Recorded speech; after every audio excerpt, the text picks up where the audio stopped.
আসছি পরের খবরে। ইমতিয়াজের ছবি মানে সামাজিক বার্তা। আজ প্রথিতযশা পরিচালককে সংবর্ধনা দিল lady study group. Lady study group আজ এক অনুষ্ঠানে সম্বর্ধনা জানালো বিখ্যাত পরিচালক ইমতিয়াজ আলীকে। জব উই মেট, রক্সার, হাইওয়ে হয়ে আজকের मैं वापस आऊंगा ছবির পরিচালক তিনি। এই উত্তরণের পথে নানাভাবে তিনি দেখিয়েছেন সামাজিক পরম্পরাকে।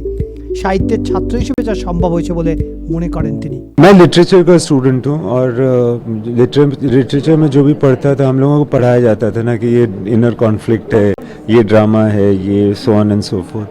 वो सारी चीज़ें मेरे ख्याल से सबकॉन्शियस में मेरी रहती हैं, उसी तरह से मेरी फिल्मों में भी हो जाती हैं। তার ছবিতে সম্পর্কের দ্বন্দ্ব, জীবনের ওঠাপড়া প্রকটভাবে রয়েছে। मैं वापस आऊंगा ছবিতে পরিচালক দেখিয়েছেন এই বাংলা বা পাঞ্জাবের দেশভাগকে, যেখানে 68,000 মহিলা সন্ত্রাসের শিকার হয়েছিলেন।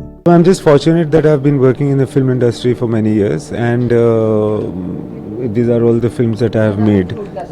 অভিনেত্রী রীতাভরি চক্রবর্তীর সঙ্গে কথোপকথনে অংশ নেন পরিচালক। যেরকম একটা ফুল তুমিও দেখি আমিও দেখি, ছবি তুললে হয়তো একই ধরনের ছবি ওঠে, কিন্তু ভ্যান গঘ সেই ফুলটাকে আঁকলে সেটা স্ট্রোকগুলো আলাদা হয়ে যায়। ইমতিয়াজ আলীও ঠিক সেরকম, তুমিও প্রেম করো আমিও প্রেম করি, কিন্তু সেই যখন প্রেমটা বড় পর্দায় ফুটিয়ে তোলে সেটা ভ্যান গঘের পেন্টিংয়ের মতো কিরকম অন্যভাবে একটা আসে, ফিলিংসের সাথে আসে। অনুষ্ঠানে এলএসজির প্রেসিডেন্ট ইন্দু জোহাল বালা সহ বহু বিশিষ্ট মানুষ উপস্থিত ছিলেন।